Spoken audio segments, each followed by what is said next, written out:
आज हम 10th का मैथ्स में सेकंड चैप्टर है पॉलिनोमियल, उस पर चर्चा करते हैं। इसके बारे में आपने कुछ 9th में भी सीखा है। इसको हम आगे और बढ़ाते हुए इस टॉपिक को बढ़ाते हैं। आप सभी जानती हो कि किसी भी जो पॉलिनोमियल है उसकी पहचान दो तरीके से हमने सीखी थी।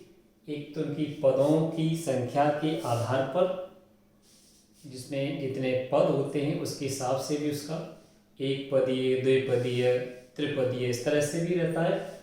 दूसरा जो वेरिएबल होता है, उसका जो चर होता है, उसकी मैक्सिमम जो घात होती है वो पॉलिनोमियल की डिग्री जानी जाती है। डिग्री के आधार पर भी बहुपदों का या पॉलिनोमियल्स का वर्गीकरण रहता है।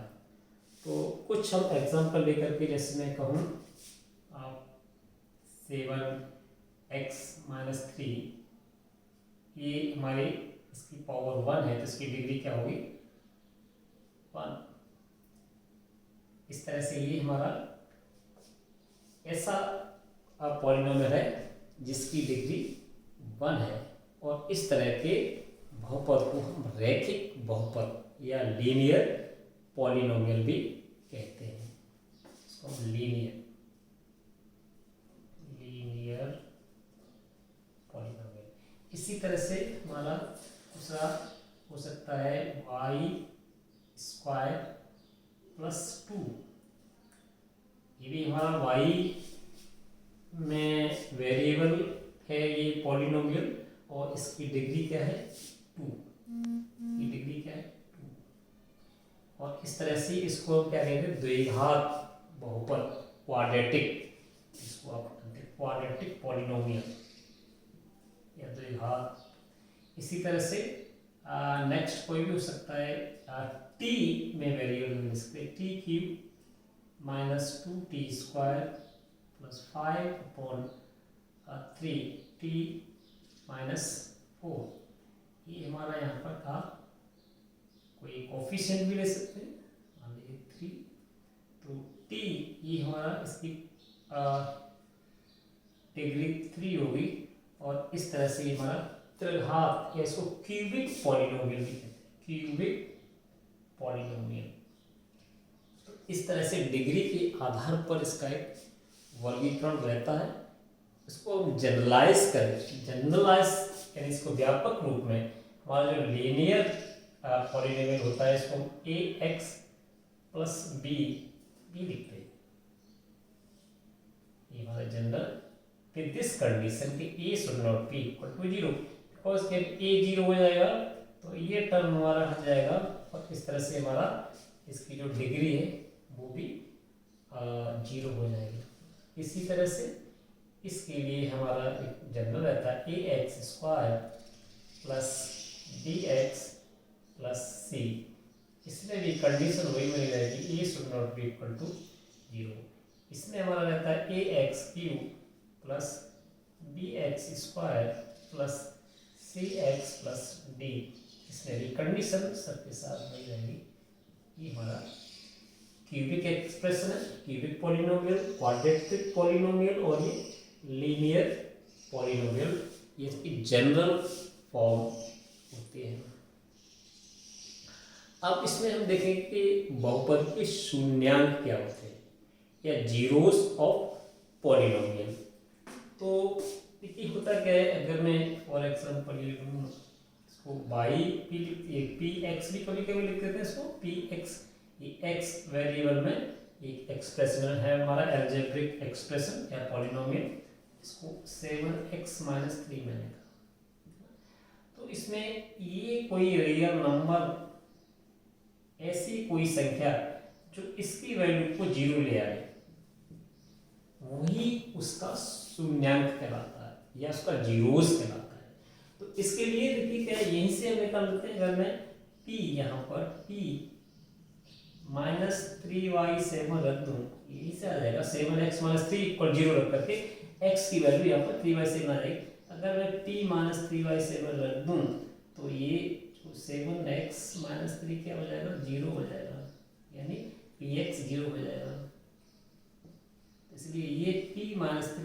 -3/7 है, ये x इक्वल टू -3/7 है, ये इसका 0 हो जाएगा, इसका शून्यांक हो जाएगा या इसका रूट भी हो जाएगा। इसी तरह से सबके लिए ये एप्लीकेबल रहता है। तो किसी भी बहुपद का शून्यांक या शून्य और वास्तविक संख्या होती है जो उस बहुपद को, उसकी वैल्यू को शून्य ले आते हैं, या x के फॉर्म में है या y के फॉर्म में या z के फॉर्म में, जो भी उसका एक वेरिएबल है, उसको रखने पर ये 0 ले आता है। अब यहाँ इसमें मुख्य रूप से हमारा एक जो आगे टॉपिक में है, जो शून्याङ्कों का एक ज्यामितीय अर्थ क्या रहता है, इसको भी हम यहाँ पर देखेंगे। तो बहुपद के शून्याङ्कों का ज्यामितीय अर्थ या इसको ग्राफीय निरूपण भी कह सकते हैं, यानी geometrical meaning of zeros of polynomials और सिंपली ग्राफिकल रिप्रेजेंटेशन। तो देखिए हम एक एक करके इसको थोड़ा सा समझने का प्रयास करेंगे इस टॉपिक में। तो यहाँ मैंने देखिए ग्राफ से आपको प्रयास किया है थोड़ा सा समझने का। ये कोई हमारा y equal to x plus 3, ये कोई पॉलिनोमियल है, हमने इसको y के इक्वल रख लिया है, ये हमारा लीनियर पॉलिनोमियल है। तो आइए इसका थोड़ा सा ग्राफ, एक ग्राफिकल रिप्रेजेंटेशन करते हैं। तो देखिए इसको थोड़ा सा अगर हम टेबल से भी इसको बनाए, नहीं इसके लिए वैल्यू कोई भी अगर आप x y कोई वैल्यू लेंगे और कुछ वैल्यू ले ली, 2 या 3.8 प्लस 1 माइनस 1 इक्वल ले लीजिए, चलिए प्लस 2 ले सकते हैं, प्लस 2। तो यहाँ मैं अगर 1 रख दूंगा, 2 और 3 5 हो जाएगा, ये -2 प्लस 3 प्लस 1 हो जाएगा, 2 रख देंगे तो 7 हो जाएगा। इन पॉइंट्स को लेकर के x एक्सिस है ये, y एक्सिस हमने इस पर लिया और इस तरह से पॉइंट्स को 1 5 1 यहाँ 5 ये पॉइंट आ गया है, -1 1 आ गया है, -1 1 आ गया है, एक और हमने 2 पे 7 ये आ गया है पॉइंट। इन तीनों पॉइंट्स को अगर मिलाएंगे तो एक लाइन हमें मिल जाएगी, एक सीधी रेखा मिलेगी और इस तरह से ये सीधी रेखा x एक्सिस को किसी पॉइंट पर इंटरसेक्ट करेगी। वास्तव में ये आप देख रहे हैं यहाँ पर, ये -3/2 से होकर के ये गुजर रही है x एक्सिस से। तो ये -3/2 इसका एक जीरो ऑफ दिस पॉलिनोमियल, यानी ये हमें ये बताता है, ये इसका एक शून्य है इसका, जो इसकी वैल्यू को 0 कर रहा है, इस जो हमारा पॉलिनोमियल इसकी वैल्यू को 0 कर देगा। और निश्चित रूप से ये रेखा x एक्सिस को केवल एक ही बिंदु पर इंटरसेक्ट कर सकती है, तो जिसकी डिग्री 1 होगी वो मैक्सिमम एक पॉइंट पर उसको इंटरसेक्ट कर सकते हैं कोई भी रेखा। तो ये आगे हम क्वाड्रेटिक के लिए और क्यूबिक जो एक्सप्रेशन है उसके लिए हमें ग्राफिकल एक रिप्रेजेंटेशन या ग्राफ के द्वारा हम ये पता करेंगे कि किस तरह के हमारे कर्व प्राप्त होते हैं और ये कर्व किस तरह से x एक्सिस को इंटरसेक्ट करते हैं। उसके बेसिस पर हम ये थोड़ा सा पता लगाएंगे कि किसी भी पॉलिनोमियल के जीरोस कितने हो सकते हैं। तो देखिए एक और हम क्वाड्रेटिक पॉलिनोमियल की बात करते हैं। क्वाड्रेटिक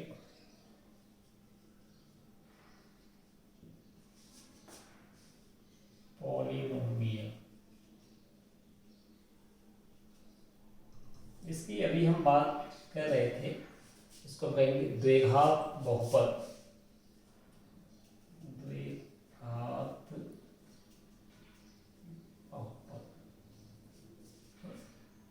तो द्विघात बहुपद का हमारा जो व्यापक या जनरल फॉर्म है वो हमारी है, और बाकी आप जानते हैं इसकी डिग्री 2 होगी, वो हमारा क्वाड्रेटिक पॉलिनोमियल होगा।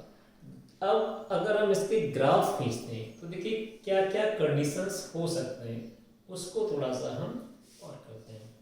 तो आप इसको अलग से भी कर लोगे कि ग्राफ के लिए। अगर मैं क्वाड्रेटिक इक्वेशन की बात करूँ तो देखिए इसके जो ग्राफ्स हैं ना, ये एक्स एक्सिस है और ये वाई एक्सिस, आप जानते हो इस तरह से। पिछली क्लासेस में भी ग्राफ का आपने सीखा है। तो अगर मैं इसके ग्राफ को ड्रॉ करूं बहुत सारे जो इस तरह के बहुपद लेकर के, तो देखिए कुछ कंडीशंस तो इस तरह के आएंगे कि ये कुछ जो आपको इस तरह से एक पैराबोलिक फॉर्म होगा।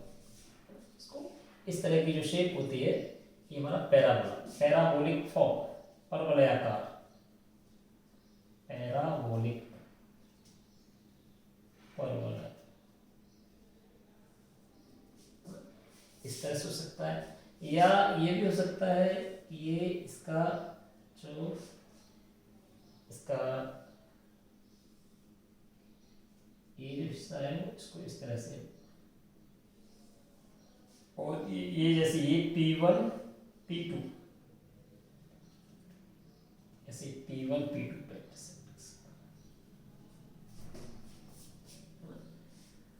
एक स्थिति हो सकती है। दूसरा और भी कंडीशंस हो सकते हैं कि ये जो क्वाड्रेटिक पॉलिनोमियल है वो जरूरी नहीं है कि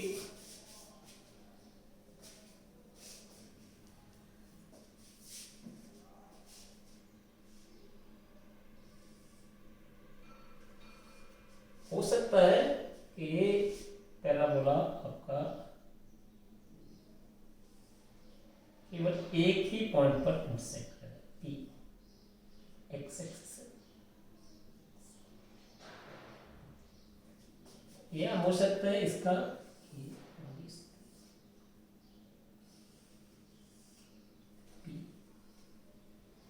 यहाँ पे इंटरसेक्टिंग पॉइंट कितने, 2 इंटरसेक्टिंग पॉइंट हियर आर 2 इन दोनों केस में। इन दोनों केस में क्या है, intersecting point is only one single. Third one ये भी हो सकता है, ये भी इसमें अगर हम कि ये पैराबोला एक्स एक्सिस को इंटरसेक्ट ही नहीं करे, मे बी दिस वे और maybe this way, no intersecting point, no intersecting point, no P here in this case, okay। तो 3 कंडीशंस हो सकती है मैक्सिमम, लेकिन 2 पॉइंट्स पर एक्स एक्सिस को ये इंटरसेक्ट कर सकता है जब आप क्वाड्रेटिक पॉलिनोमियल की बात आती है, 0, 1 और 2 मैक्सिमम। अब हमने क्या देखा, लीनियर पॉलिनोमियल में भी हमने देखा था जहां ये एक्स एक्सिस को इंटरसेक्ट करता है वही इसका जीरो कहलाता है, जीरो ऑफ द पॉलिनोमियल, या इसका रूट ऑफ द पॉलिनोमियल, या इसको मूल भी हम आगे इसको देखेंगे कि मूल किसमें। तीसरा हम उसके लिए जो क्यूबिक पॉलिनोमियल उसके लिए भी हम चाहे तो चेक कर सकते हैं, क्यूबिक पॉलिनोमियल।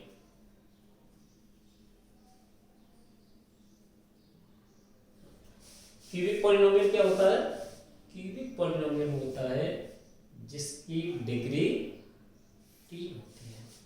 तो देखिए इसको भी अगर हम इसको ग्राफ पर, आप खुद कर सकते हैं, टेबल बनाओगे x की वैल्यूज y की वैल्यूज के लिए, ग्राफ पेपर पर आप पॉइंट आप प्लॉट करके और फ्री हैंड जो कर्व मिलेगा वो हमारा ये जो क्यूबिक पॉलिनोमियल का ग्राफीय रिप्रेजेंटेशन हो। तो इसको भी हम अगर करते हैं, ये स्थिति हो सकती है। अब देखिए ये एक्स एक्सिस है, वाई डैश, तो P1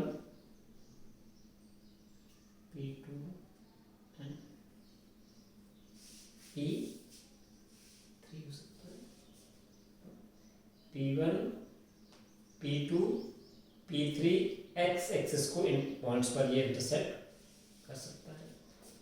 जरूरी नहीं है कि हर एक में ये आपको 3 पॉइंट्स पर ही इंटरसेक्ट करे, हो सकता है कि ये इससे कम पॉइंट्स पर भी इंटरसेक्ट कर सकता है। जैसे इसको हम ये